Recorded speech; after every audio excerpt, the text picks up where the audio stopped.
Não como pronto. Tá bom. Bom, eu tenho 50 anos de Varginha, né? Esse ano eu vou fazer com algumas amigas que eu tenho bodas de ouro. Bodas de ouro. Lilian, Marilda, e a amizade com a Júlia, bodas de prata. Então eu estou cheia de bodas e comemorações, cheia de metais. Isso mesmo. E vamos que vamos. Bom, Júlia já me conhece, eu quero pedir desculpa às duas que estão aqui, minha filha, minha neta, meu genro. E eu não sou uma professora uma palestrista, uma palestrante. A minha questão é a sala de aula, onde, de alguma forma, eu professo as verdades que eu tenho, as verdades de professora que eu sou, enquanto essas verdades forem verdades. Então, acho que sala de aula, esse encontro que a gente tem normalmente entre nós, é para que, enquanto as verdades puderem ser discutidas, defendidas, elas estão aqui. Mas também a sala de aula é o espaço onde a gente desmonta essas convicções, essas certezas e vamos em busca de outras, né? Então, como eu já disse que eu não sou uma palestrista e não sou... através dos amigos é sempre bom, né? A gente sempre tem uma avaliação excelente. Mas eu vou pedir desculpas e vou tentar ler um pouquinho e a gente vai discutindo.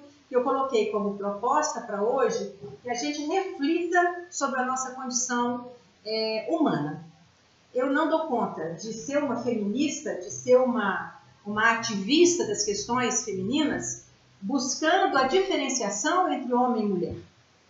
Então, eu imagino que homem e mulher, enquanto raça humana, são os dois, homem e mulher, que precisam ser olhados e eles precisam olhar para as questões que nos afetam a cada dia, a cada momento, a cada segundo.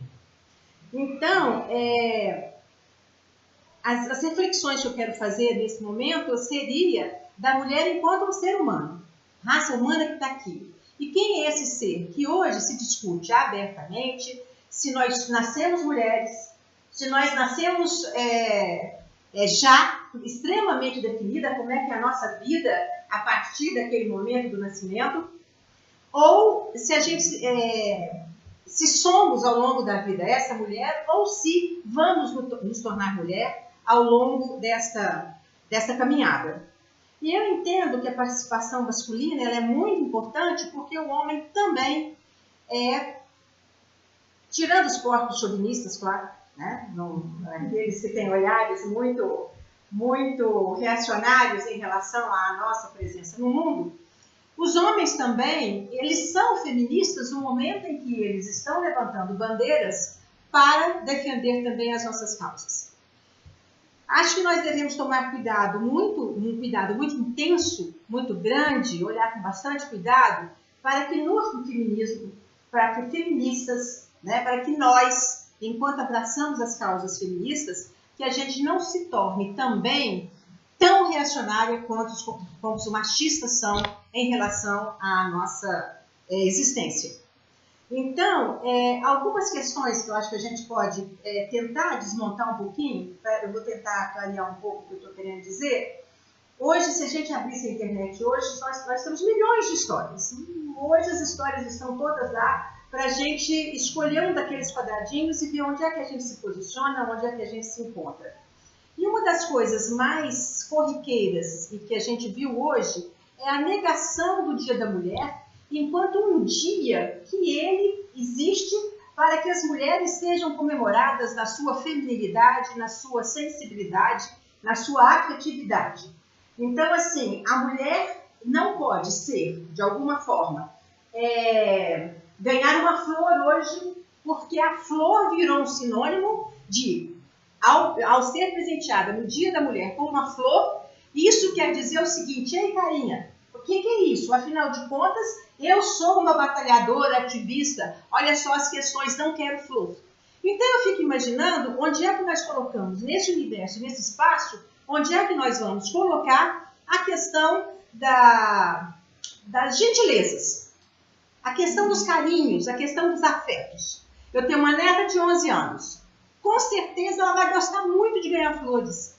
Então, assim, de que forma que a gente pode, num determinado momento, não desconstruir com posições extremamente severas, extremamente reacionárias e radicais, desconstruindo alguns comportamentos que, num primeiro momento, no nível de senso comum, pode nos dizer que aquilo não nos interessa, não nos afeta e não nos acrescenta enquanto essa mulher politizada, conscientizada e tal. Então, assim, até que ponto, né, eu posso negar a minha feminilidade, negar também a minha vaidade, né, as minhas vaidades? Oi, Roberto. Tudo? A minha vaidade, isso não me desmerece. Absolutamente não me desmerece. Então, é uma questão, eu imagino o seguinte, nessas questões de bandeiras que nós levantamos, nessa educação nossa, né, que eivada de pré-determinismos, eivadas de verdades de avô, mãe, quer dizer, atavicamente nós estamos marcados por questões que não são nossas, que nós herdamos na nossa educação, não temos conta de nos livrar delas. Algumas a gente nega, outras a gente perpetua e outras a gente transforma. Mas de que forma a gente pode, neste momento, imaginar em locais para esse comportamento de mulher, como é que ele pode ser aprendido, né? Essa é uma questão que a gente coloca, principalmente no ambiente de oficinas de aprendizagem, de espaços aprendentes. Como é que a gente coloca essas questões para imaginar qual é o nosso compromisso com essa capacidade de educar que nós temos. E aí, educar as pessoas que estão no nosso entorno, os nossos alunos, nossos netos, nossas crianças estão por aqui, e também os nossos companheiros, nossos afetos, como é que a gente constrói junto e levanta determinadas bandeiras. Então, eu não acredito que a gente esteja em locais iguais. Não tem como. Cada uma fez o seu trajeto, cada uma fez o seu caminho e cada uma vai defender da sua forma com as armas que tem. Com as armas que tem. Não posso negar absolutamente aquilo que foi construído por outros. Então, assim, o que eu vivi num determinado momento, mulheres da minha geração, vou colocar a Júlia da minha geração, mas ela é mais nova do que eu, mulheres da minha geração, o que a gente viveu em determinados momentos, eles poderão não se encaixar nesse momento que nós estamos agora. Em compensação, eu não tirei das minhas filhas tudo que eu trouxe. Não tirei das minhas filhas tudo que eu herdei. E não importa que essa herança tenha sido dada, tenha sido deixada com a minha participação, com o meu querer. A gente herda, né? A gente costuma falar assim, filho da mesma mãe, como é que pode? Filho do mesmo pai, né? Então, assim, quais são essas heranças que nós vamos recebendo? Elas estão num turbilhão dentro da gente. E por que existem pessoas que dão conta de transformar isso em combustível para gerenciar a própria vida e outras sucumbem diante dessas heranças que vêm sendo recebidas? Então, eu não acredito que a gente tenha fórmulas para educar, não existem as fórmulas de aprender, mas a vida está aí. E eu estou concordando com aquele nosso grande amigo que diz que nós somos uma página em branco. Então, assim, é ali que nós vamos escrever. Eu vou escrever meu afeto pela Júlia. Eu vou escrever meu carinho pelo Roberto. Eu vou escrever minhas briguinhas com o meu genro. Eu vou escrever... Quer dizer, a gente vai escrevendo nesse papel em branco aquilo que, de alguma forma, mesmo que as teorias de aprendizagem estejam aí para nos dizer que eu vou aprender desta e dessa forma. Mas eu acho que a vida está nos trazendo muito mais possibilidade de compromisso com ela, desse compromissar nosso de cada dia, que, de alguma forma, não tem como dizer se tem comportamento de entrada nem comportamento de saída. De qualquer forma, eu não posso, né? Também, num determinado momento, negar o conhecimento, negar o que o outro traz de de arcabouço construído na sua própria vida. Então, neste momento que nós vivemos no Brasil, é uma coisa muito complicada, porque o que todo mundo está aí dizendo, né, que nós nos transformamos numa sociedade do ódio, nós nos transformamos numa sociedade em que o respeito foi embora, nós nos transformamos numa sociedade, e aí a gente pode complementar, desumana. Eu disse no início que eu gostaria de trazer a questão da humanidade que nós estamos perdendo. Da raça humana.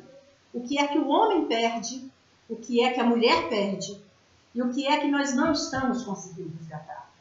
Então, no dia 8 de março, entendo, no dia da mulher, podemos buscar todas as histórias das sufragistas, das que foram queimadas. E hoje, né, a discussão é se quem inventou o Dia da Mulher são as americanas que morreram queimadas em Nova York, sei lá, ou se são as inglesas, e aí chega uma russa para dizer não, que foi aqui. Então, nada disso é importante para aquilo que nos interessa, que é exatamente caminhar nessa estrada sedimentada por tantos acontecimentos, por tantas contribuições para que a gente possa fazer esse caminho. E acho mais, né, que de repente, quando eu falo que o homem perdeu a sua humanidade, longe de mim de querer trazer para cá a questão do macho alfa, né, que vai aqui nos representar enquanto mulheres. Não, a raça humana, ela não deu conta de cumprir o seu papel até agora, nessa nossa existência, porque nós não damos conta da nossa humanidade. Não damos. A gente persegue, a gente xinga, a gente odeia. O que mais que a gente pode colocar aqui? A justiça não é a justiça igual para todos. A justiça é mais justa para determinadas castas sociais. As pessoas que não têm acesso, né, as que são esfomeadas, não têm acesso aos bens que o país produz para que possam realmente ingressar numa fase de gratidão, inclusive, para também usar outra palavra que está tão em voga e outro sentimento que está sendo tão valorizado e que é necessário, que é ter gratidão, né? Agradecer e vamos lá. Mas como é que a gente agradece e a gente maltrata ao mesmo tempo? Joana, sabe o que você está falando? Eu estou pensando que Eric Fromm, ele diz que o único animal que destrói é o ser humano. Os outros animais, eles não são destrutivos, eles têm violência. E violência faz parte da natureza animal. Mas o único animal que destrói é o ser humano, porque os outros, eles vão em busca, por exemplo, de comida, caçam isso, mas para sobreviver. Você vê, por exemplo, a guerra na Síria, que está acontecendo. Exato. Lá. Aquilo é uma coisa terrível, né? Terrível. Exatamente. Jogam as bombas, né? E não sabe o que é. E a história da humanidade, ela vai acontecendo, né? Se você começa a buscar lá atrás, as guerras foram feitas em nome de um Deus, as invasões, a mortandade, as guerras todas, em nome de verdades que você não tem absolutamente nada com isso, quer dizer, não é. Nós não deixamos determinados povos viverem a sua vida, caminharem, usufruírem do seu espaço, da sua terra, do seu momento. Então, de que forma que a gente pode tentar, né, resgatar essa humanidade que é nossa? Ela ainda não está perdida ainda está dentro de nós, é uma questão de resgate. Eu acho que tem que tirar de dentro de nós esse humano que está perdido aqui dentro. E não sei como. Eu só imagino que nas gentilezas, nas trocas, nos compartilhamentos, é a única possibilidade que a gente tem de fazer esse caminho, né? Bom, o que mais? Então, eu queria pedir licença para vocês e vou continuar lendo um pouquinho aqui, só para eu não me perder muito. Porque, como eu disse agora há pouco para a Júlia, vocês não estavam na sala, o problema é que a gente não se sente com 70 anos, entendeu? Mas o layout e alguns defeitinhos de fabricação são tenebrosos, né? Mas então tá. E aí, estou falando muito do meu 70, e eu queria fazer uma reflexão exatamente em cima disso, né? E aí, vocês têm toda a liberdade de interromper, caso queiram. Maravilhosa é a inteligência, a capacidade e o talento dos homens que levaram às grandes descobertas, desvendando as profundezas dos mares, da terra e a imensidão do cosmos. Telecomunicações que propiciam comunicações precisas, rápidas e instantâneas. Fibras óticas condutoras das mais eficientes e eficazes tecnologias que abrem caminhos para impensáveis experimentos científicos com descobertas e conhecimentos cada vez mais aprofundados e certeiros sobre o funcionamento dos órgãos e sistemas, gerenciadores capazes de colocar em movimento não só os corpos do reino animal, como também dos vegetais e minerais. E que, com os humanos, convivem e habitam esse planeta. Descobrimentos e facilidades impensáveis para quem ainda neste século se utilizava do ferro à brasa, essa sou eu, se utilizava do ferro à brasa para engomar as próprias roupas, cozinha do fogão a lenha, fazia leituras à luz de candeeiros, que para ver, conversar, ouvir, sorrir e chorar com parentes e amigos, caminhar quilômetros era preciso, inclusive para tecer e entrelaçar os fios afetivos como importante combustível para significar a existência no calor da amorosidade e na alegria do convívio fraterno. Sabíamos que plantar e fortalecer as raízes nos permitia a formação de um rizoma vigoroso para evitar que o sentimento de pertença se desmanchasse no ar. Nas entradas das estradas de terra batida, a certeza de que as jardineiras, carroças, Fordinhos Bigode nos levariam ao futuro e à felicidade. Às vezes, me pergunto para que tanta tecnologia, geradora de tantos confortos, desveladora de tantas possibilidades, expositora de tantos modernismos, de tantas inovações e descobertas. Vencemos as barreiras do som, vencemos as profundezas do mar, descobrimos novos planetas, novos mundos. Ouso dizer que conhecemos quase todos os mistérios do firmamento e do universo. Então, por quê? Porque quanto mais avançamos no conhecimento de tudo que nos cerca, quanto mais avançamos no conhecimento de nossa própria espécie, maior é a convicção de que o homem foi incapaz de cumprir seu destino, foi incapaz de se aceitar e de se reconhecer humano, incapaz de cultivar a potência do humano existente em nós e incapaz de transformá-la em atos e fazeres repletos de amorosidade, fraternidade, solidariedade e cumplicidade. Se o acesso à informação e ao conhecimento é a grande arma revolucionária deste novo tempo, por que os homens agem tão maleficamente, destruidoramente, tão egoisticamente, antagonicamente e tão preconceituosamente que, ao procurarem e encontrarem a fórmula para o viver pleno e viver feliz, criaram e desenvolveram também, concomitantemente, o caminho e as condições capazes de nos levar à destruição, infelicidade e às misérias humanas, social e moral. O consumismo exacerbado, com uma produção gigantesca de lixo, a destruição das matas e das nascentes dos rios, destroem a natureza, exponenciando secas, mortes e terras desertificadas.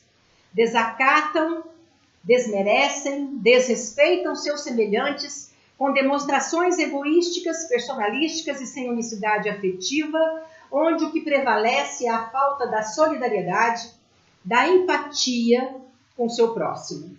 Porque as guerras são justificadas com sórdidas mentiras e mesmo sabendo as falsas, sabem também que destruirão povos e etnias diferentes e minoritárias. Por que transformam doenças, crenças, diferenças e diversidades culturais em ignorâncias e em violências existenciais, que abrem caminho para que as selvagerias se proliferem. Porque injustiças, desigualdades, preconceitos, intolerâncias, perseguições e mentiras são adubadas com violências, incubadoras de novas violências e de mais desigualdade. Por que permitimos que se destrua a sociedade com falsos valores? Gerações de jovens e crianças são adotadas pelas ruas, pelo abandono, pelas drogas e se tornam adultos zumbis a vagarem por aí, sem eira nem beira. No momento, a palavra de ordem é a corrupção. Corrupção que potencializa todos os males da sociedade. Corrupção que aumenta a desigualdade e as injustiças. Justiça que se faz mais justa para alguns, em detrimento de outros, é justiça diferenciada. E justiça diferenciada não é justiça. Por quê? Nos tornamos o país das elites, onde parte da população não pode se saciar de educação, saúde, justiça, lazer, cultura, dignidade. Por que nossas riquezas não podem sanar essas lacunas morais e éticas? Como cobrar estímulo, motivação, criatividade e ambição e exigir alta performance dos homens, mulheres, crianças e jovens que estes têm vivido e experienciado momentos de profunda desesperança existencial? Há culpados? A quem culpar? Pais, mães, professores, comunidades educativas e recuperadoras que ao educarem, eu continuo falando da minha geração, que ao educarem e apresentarem um mundo mais livre e pacífico a seus filhos, fizeram a antítese do conservadorismo, quebraram os tabus, questionaram os tradicionalismos, a moral cívica e a ética do faça o que eu digo e não o que eu faço. Há cobranças? De quem cobrar? Estou terminando, tá? Da raça humana, homens e mulheres criados, educados e instruídos numa ética antimoralista e despertando o desejo que os fez sonharem com uma sociedade fraterna, com um viver compartilhado. Com respeito às diversidades, com pessoas educadas, treinadas e portadores de alta performance para o convívio interpessoal, social e profissional. Seriam estes os detentores da capacidade intelectual e da coragem voluntária para, com maestria, fazerem a orquestração coparticipativa, regendo e apontando caminhos para a autorrealização e o viver social pleno, harmônico, capaz de resgatar em nós e para nós a humanidade perdida? Estariam eles aptos a reverem criticamente os desacertos produzidos pelos egoísmos já apontados anteriormente? Fazer a síntese neste momento se faz premente. Urgem tentativas de boa vontade, autorresponsáveis e corresponsáveis, para encontrar a sabedoria com quem e onde quer que ela se encontre, quer seja na investigação intelectual, na prática reflexiva, na experiência adquirida, nos caminhos trilhados ou ainda na coragem de apontar outros novos, velhos caminhos. Só não vale o imobilismo, só não se aceita a indiferença. Porque aqueles que têm olhos para ver, ouvidos para ouvir, coração para pulsar, sensibilidade para racionalidade para sensibilizar, pensamentos para refletir, vontade para agir, atitude para decidir, sabem que devemos atender ao chamamento de participação solidária, quer no nível pessoal, social ou profissional, para cumprirmos uma missão histórica, resgatar de dentro do humano a humanidade que no humano habita. Acho que era essa a questão que eu estava querendo passar, era esta a minha proposta, para fugir um pouco dessa questão específica de levantarmos bandeiras iguais. Nós temos bandeiras que podem ser levantadas por cada uma de nós e diferentemente de cada uma de nós, mas nem por isso a gente vai estar lutando de lados diferentes. E aí, eu gostaria ainda de tentar encerrar. Eu estou tentando encerrar aqui porque, para vocês poderem falar um pouquinho, e para não pegarem a chuva, né? Deixa eu ver, um pouquinho. Isso aqui é assim.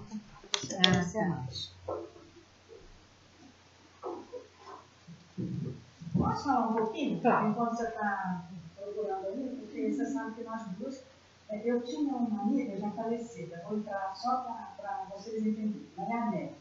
Quando Maria Amélia me telefonava, às vezes uma perna atendia o telefone, identificava a voz dela e dizia assim: é da delegacia de polícia.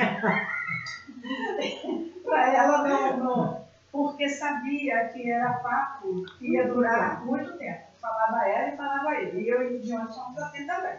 Outro dia ela ligou lá para casa, a Maria Fernanda falou assim: vou pegar uma cadeira para você, vovó. E pegou a cadeira para sentar. Mas eu acho, Johnny, nisso que você falou, assim, muito procedente, eu fico pensando assim, né? Primeiramente, essa questão da diferença entre o homem e a mulher. Eu não pode ignorar a diferença, nós somos diferentes. Então, tudo que é radical, esse feminismo, por exemplo, assim, de vou receber flor, que quer te igualar ao homem, eu acho que, na minha opinião, e eu acho que a sua também, isso é péssimo para a mulher, porque a gente é mulher. Né? Você é, você será ou você se tornou.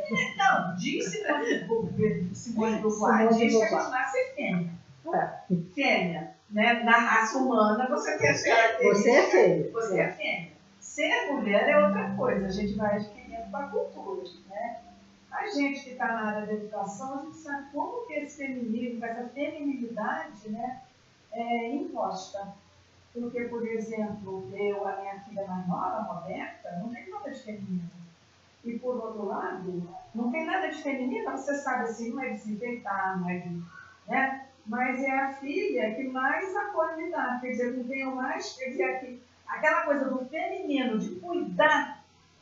Porque eu tenho, a mulher tem essa coisa de cuidar do outro, mais aflorada do que o homem. Por causa da maternidade. A gente cuida dos filhos, a gente cuida do marido, né, gente? A gente cuida dos sobrinhos. O marido reclama, porque eu levo no médico, eu vou para remédio, eu vou para quando se ele fosse criança, eu também não é. É porque, de uma maneira ou de outra, o marido fica filho da gente. Você cuida do marido, cuida dos filhos, não é assim? A Roberta tem cuida da filha das minhas, as duas, a menos feminina, é que tem mais essa coisa de cuidado. Então, eu penso assim, você não tem que ter estigma. Exato. Você não pode dizer ser mulher é isso, porque não tem modelo. Não tem modelo para ser mulher. Né? E aí você vê, a gente bota lacinho, né? A gente agora vai nascer um neto meu, vai ser homem, né? Aí eu já estou fazendo meu crochê. Que cor que você compra? Azul, amarelo, verde. Você não bota rosa para menina, entendeu? Você gosta tanto de gadeira, pode até fazer uma tanga. Pode fazer uma tanga e pode ser cor de rosa. Eu adoro gadeira. Adoro. Mas isso tudo é na cultura, né, Johnny? Isso está na cultura. E isso é um peso. É um peso. É um peso para a mulher e é um peso para o homem, entendeu? Eu acho que é um peso que a gente carrega. E eu acho que são pesos diferentes. Porque, por exemplo, falando aqui na nossa realidade da psicopedagogia, nosso consultório é cheio de meninas. As mulheres não têm. As mulheres não têm dificuldade para aprender. Os homens têm. Então, se você for tirar um percentual, 90% é de homens que vêm com dificuldade de aprender. Não é engraçado? Engraçadíssimo. Você já levantou o motivo? Não. Já A fez gente uma estatística? a gente tem já estatísticas já tem, e a gente tem uma hipótese. Entendeu? A hipótese é de que a mulher não tem problema com conhecimento. Por quê? Porque ela detém um conhecimento que o homem não tem. Que é o conhecimento da gestação, da maternidade. Isso é impossível para o homem. Será que por isso não tem muitas professoras? Também, mas aí eu acho que a questão das professoras é mais cultural. Mas também, porque as professoras têm menos problema com conhecimento nessa onda.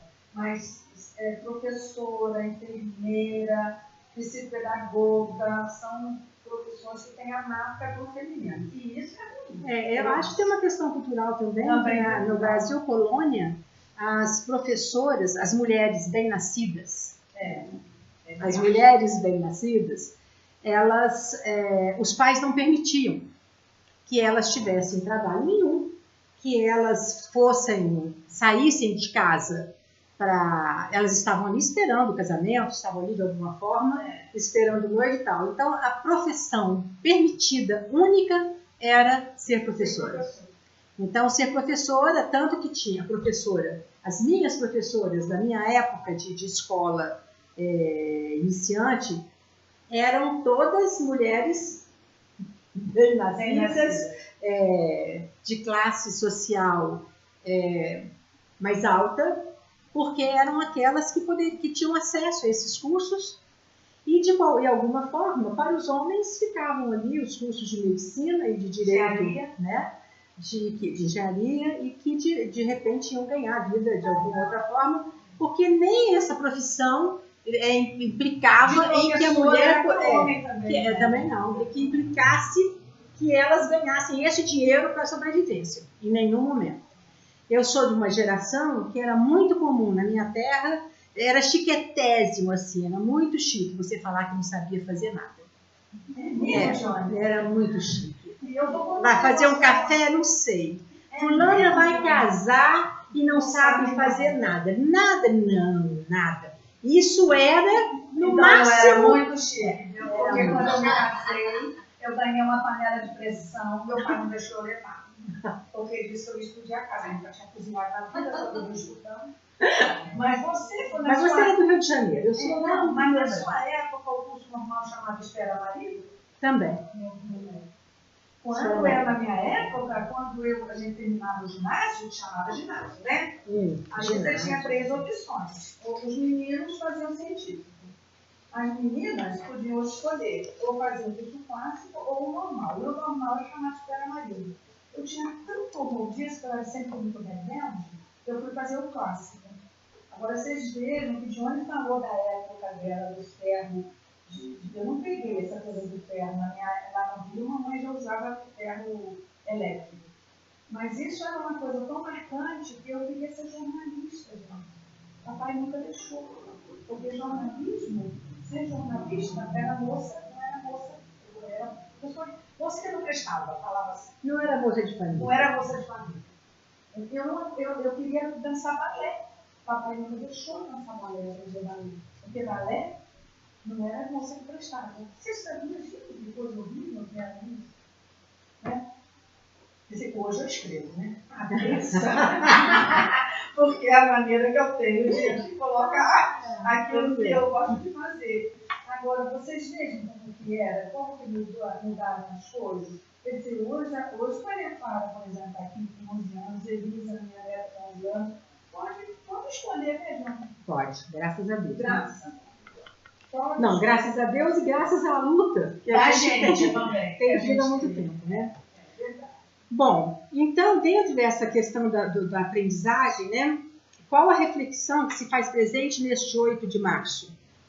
E acredito que nós devemos levar e dispensar olhares atualizantes sobre os trajetos, caminhos, picadas e vielas percorridos por mulheres de todos os cantos do planeta e que, na ânsia de buscar e dividir conhecimentos e habilidades específicas, aprofundam resiliências e empatias, transformando os desencantos, injustiças, ressentimentos, perseguições, violências, truculências e mortes em bandeiras de resistência desfraldadas nos campos de batalha, onde se permitem sentir as dores de uma como a dor de todas. Desejosas de atingirem um nível de excelência e de superação e de transcendência em seu agir social, pessoal e profissional, criam slogans que sintetizam e ilustram o sofrimento herdado atavicamente, entrando no corpo e na alma, com o peso de milênios sobre as pernas e ombros, que teimam em não se entregar à rendição. Buscam a valorização e a visibilidade do movimento, com a participação de lideranças, simpatizantes e ativistas, às vezes com atividades de alta performance e grandeza interior. Bom, então é isso. A questão básica que eu entendo é essa. A gente vai realmente se tornando mulher ao longo da nossa própria existência, não sabemos em que momento, que atitudes a gente vai tomar, o que a vida nos reserva, quais são as encruzilhadas que ela nos coloca, que decisões a gente deve tomar em cada momento, né? Há momento que, por mais libertária que você seja, você tem os seus filhos e a responsabilidade de educá-los é sua. Então, você tem, num determinado momento, a vida profissional conflitando com as questões da educação dos filhos. Hoje, né, se a gente abrir aí bem o que é uma mãe hoje, a gente que defende, né, há pessoas que defendem que mãe se torna, sabe que educou muito bem os seus filhos quando ela se torna desnecessária. Eu tenho a impressão que eu já não valho mais nada. Porque... Que mentira! É verdade. Não, é verdade. Eu tenho... Sabe assim? Não. E eu tenho uma amiga que ela disse o seguinte, pode até ser verdade. Isso é coisa de Marília, né? Isso pode até ser verdade. Mas eu me faço presente, me faço necessária. Ninguém me descarta com essa facilidade. Então, e outra brincadeira que a gente sempre faz em casa, né? Assim, não adianta procurar. Sabe? Porque por mais que você faça, lá na frente, se você for para um divãzinho, a mãe sempre ocupada. Então, a sua hora chega. A sua hora chega, né? Então, tá. Então, eu queria terminar fazendo um brinde a todas as fêmeas da raça humana, né? O brinde eu trouxe. Ela trouxe um vinho. Mas eu não trouxe saca-rolha nem taça. Então a Júlia vai brindar por nós lá na casa dela. Um brinde à vida de todas as fêmeas da raça humana. As que sabem e as que ignoram. As que riem e as que choram. As que amam seus filhos e as que amam seus pets. As que lamentam e as que exaltam. As que renegam e as que acolhem. As que amam e as que odeiam. As que vibram e as que são indiferentes.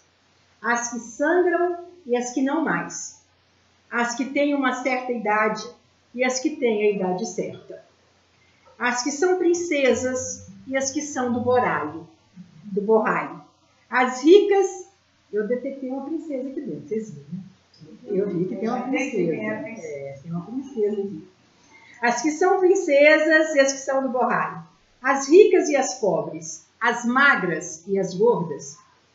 As que defendem e as que acusam. As que batem e as que apanham. As santas, desculpe, e as putas. As lindas e as feias. As recatadas e do lar. E as que vão à luta e dão a cara a tapa. As que vivem e as que deixam os outros viverem. As que provocam e aquelas que são cor de rosa-choque. E eu quero, neste momento, né, para fazer a minha média, né, quero fazer também um brinde aos homens que indiretamente fazem parte da minha vida, né? Eu tenho vários homens. Graças a Deus, vários. Graças a Deus, eu tenho várias também discordâncias com eles. Várias. Mas, graças a Deus, Deus não me colocou no caminho, porque eu devo ser bem boazinha. Não colocou no meu caminho nenhum corpo surrealista. Nenhum. Aqui, meu genro Marcelo, meu genro que está na Itália, Stefano, meu ex-genro, pai da minha neta querida, o João. Devo a todos eles a participação na vida direta, na vida das minhas filhas e da minha neta, permitindo que elas se tornem mulheres no trajeto que elas mesmas fazem, que elas escolhem. Porque, como eu disse antes, mãe já não está palpitando muito mais. Muito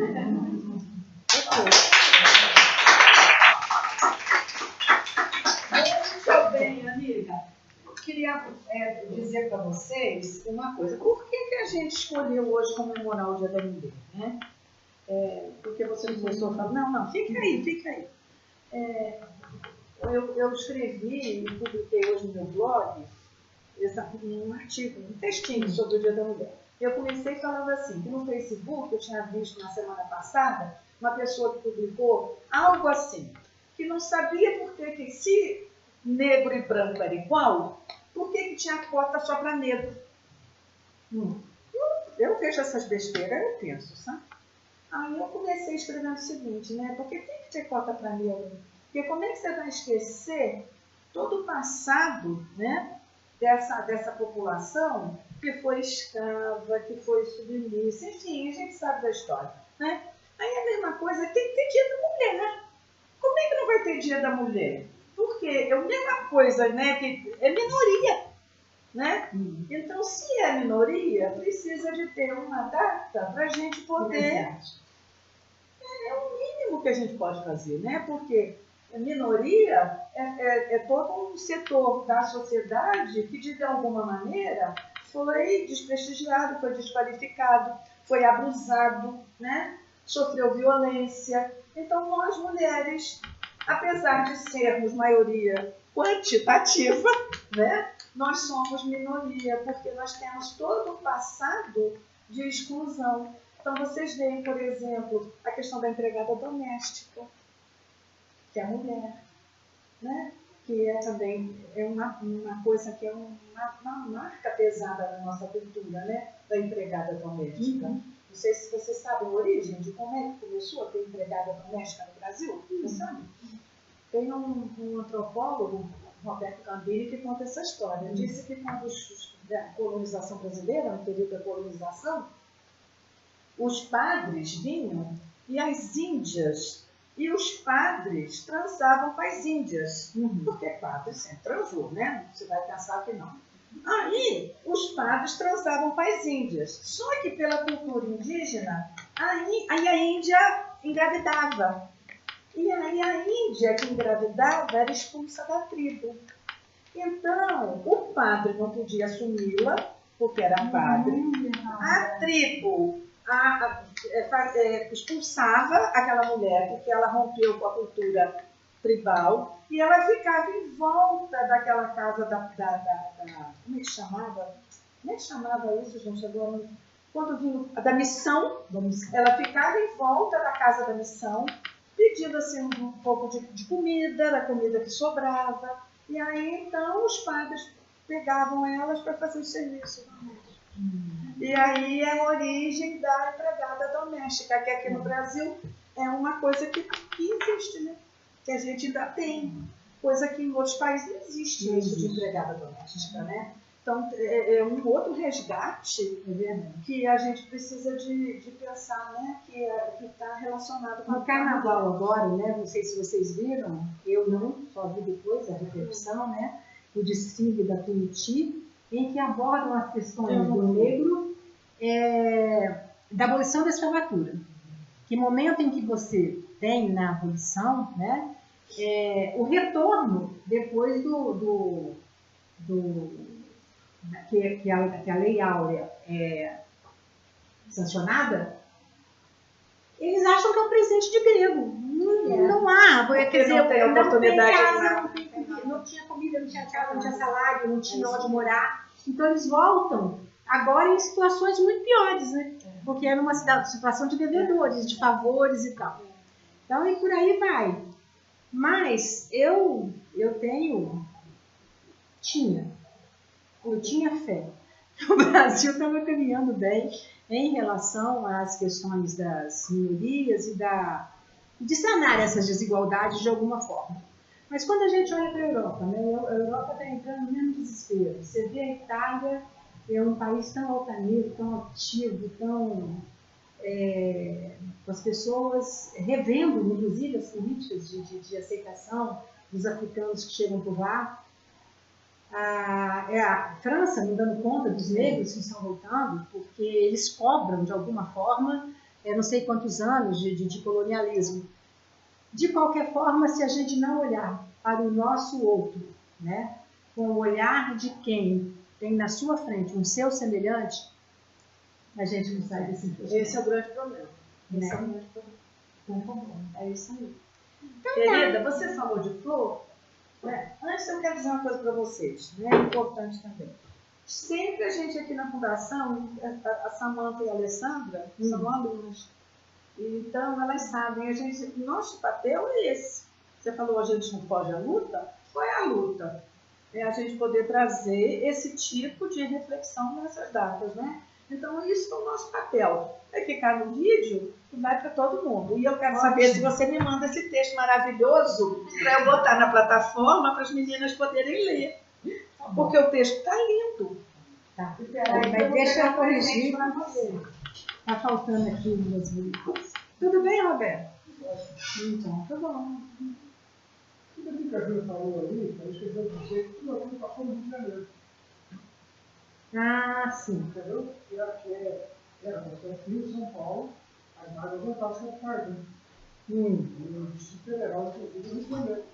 E tudo isso que ela falou, que ela passou, Nossa! Ainda bem que eu defendi. Ainda bem que eu defendi. Olha só! Flores para você fez essa. Muito obrigada. Você pode. Eu adoro orquídea.